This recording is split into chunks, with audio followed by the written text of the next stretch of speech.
The professions of style.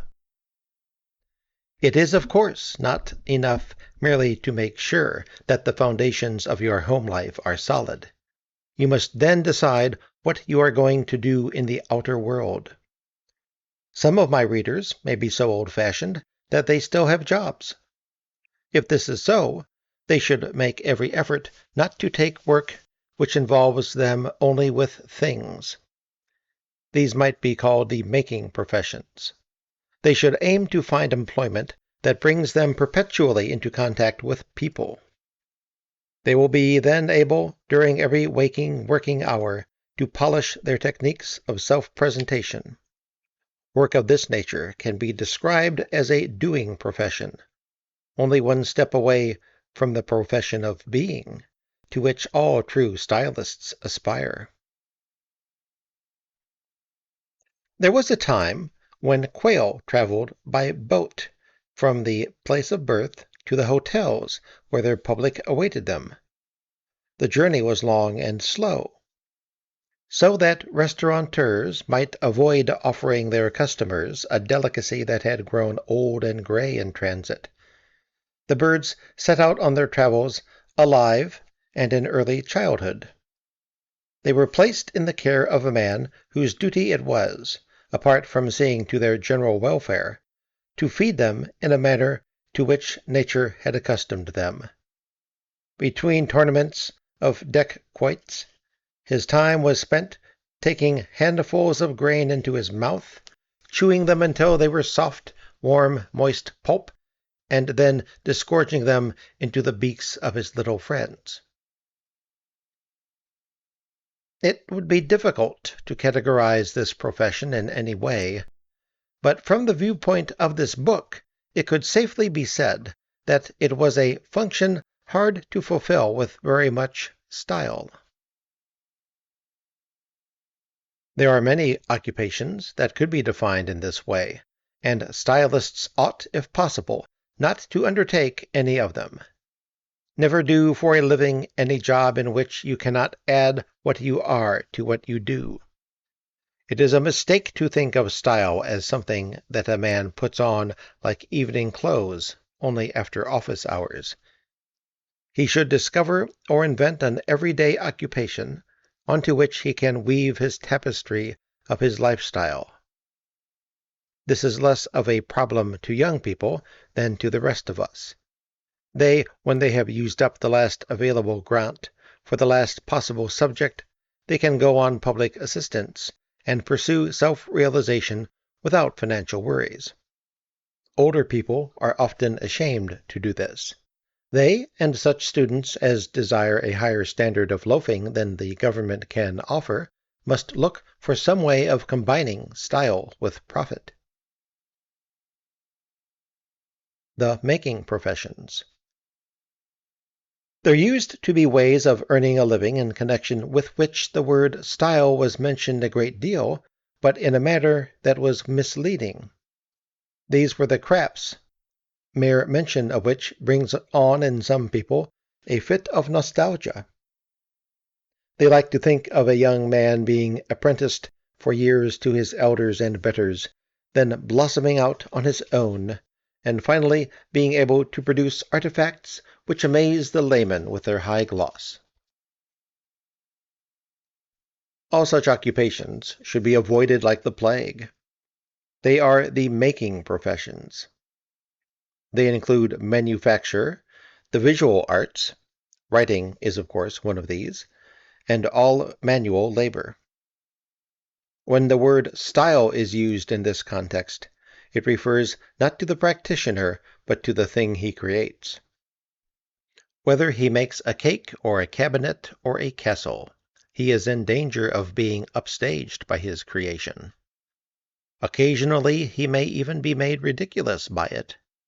Cries of dismay have been known to spring from the lips of readers of lurid romances or muscle-bound adventure stories when they first catch sight of the ill-favored authors of these books. The fact that the making professions provide such a hopelessly indirect route to a lifestyle is what makes it seem so foolish of the government to offer students seductive grants for the visual arts. By conspiracy, aesthetic standards have been lowered until art has become a game that any number can play. Even so, not all students are deceived. After a year or two, many of them become aware that in entering an art school, they have walked into a blind alley. According to a survey conducted by the National Union of Students, only 1 graduate in 3 can get a job as a direct result of his training. Even for the highly gifted, this prospect is bleak. The rest find themselves living in open sin with their lack of talent, as with a demanding but hideous mistress. What appears to be their laziness is actually their despair. It might be truer than describing art schools as cul-de-sac to say they are halls of mirrors. With every movement a pupil makes, his image proliferates. All these colleges can safely promise is to teach people, to teach people, to teach people. When you realize that many students have no more talent for teaching than they have for art, you see how lamentable the position is. We are becoming a nation of art teachers, reluctant art teachers, and this has come about at a time when it is universally agreed that art cannot be taught. In vast colleges so weirdly designed that birds can fly in at the windows even when they are shut, and so hastily built that almost at once fissures appear in the walls wide enough for you to insert your fingers, members of the staff wander about like expatriates in a refugee camp. Not even wages of more than £2 per hour can persuade these men to teach what, in a sense, no longer exists. Called by their first names and disguised as teenagers to help them shrug off the burden of their status, they drift along the cracked corridors, praying that the cup of pedagogy may pass from them, or, while their charges neck or fight in other parts of the building, they sit in the staff room, smooth out their pay vouchers with ivory hands, and sigh. Even if, by a miracle, an art student does become a professional painter and succeeds financially, he inherits a styleless tradition. An artist spends his days adrift on a sea of turpentine, or stranded in a desert of plaster, while his treasured creation is taken from this place to a place of execution, where it is hanged until it is dead. Artists themselves are aware of this predicament. The notices of Mr. David Hockney's exhibition at the Lane Gallery in Bradford ended with these words: "Hockney himself will be there talking on Wednesdays at 2:30 p.m. I do not think he arranged to do this because he did not trust his pictures to speak for themselves.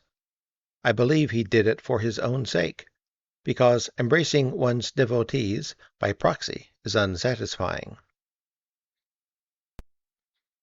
In England, if anyone is shown a huge great piece of concrete with a hole in the middle of it, he at once says, "It's a Henry Moore." But if he saw Mr. Moore himself, it is probable that he would not have the faintest idea who he was. All that chiseling, all that chipping, has therefore been in vain.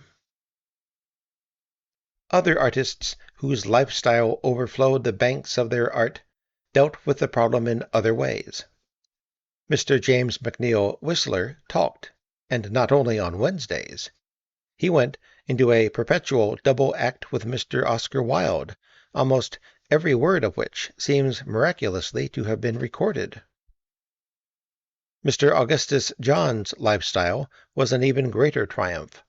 He did not bother to be witty. He merely lived in such a way as to push the current image of a painter to its limits. He was the prototype of the Chelsea bohemian of his day, bold, bawdy, bearded. The strange thing is that, now that the red glow of his personality has been extinguished, his pictures exhibit a faded charm. almost the opposite quality to that which characterized his life. Another successful stylist is Mr. Salvador Dali. Being a surrealist, he started off with special advantages. Surrealism was the last artistic movement to draw any concerted response from the British public. The word surrealism passed instantly, like a vaccine, into our bloodstream and can never be dislodged. Mr. Dali is not generally considered to be Surrealist's greatest artist, but he has certainly been its busiest public relations officer. His antics were in all the papers. His photographs, wearing his toasting fork mustache, were in all the magazines.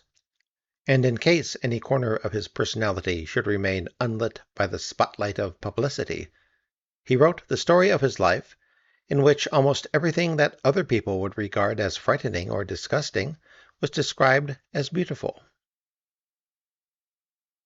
Compared with Mr. John, Mr. Dali could be seen to be working very hard at his image. This caused him to be accused of showing off. Rightly he ignored this. No stylist should ever be afraid of this line of criticism. Without an element of vulgarity, no man can become a work of art.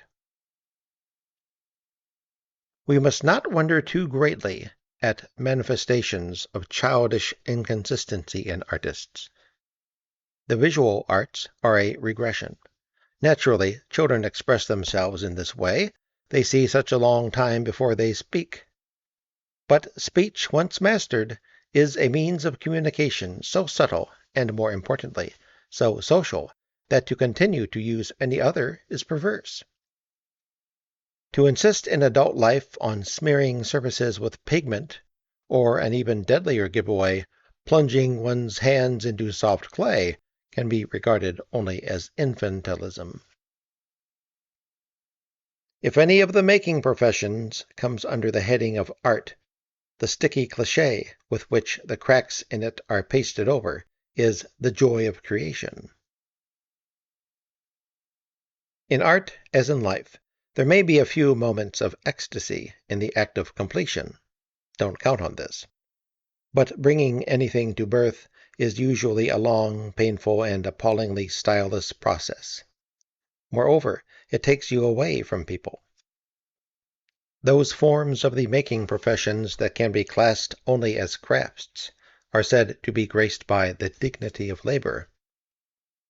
In fact, of all the burdens placed on the bowed back of humanity, the most humiliating is work.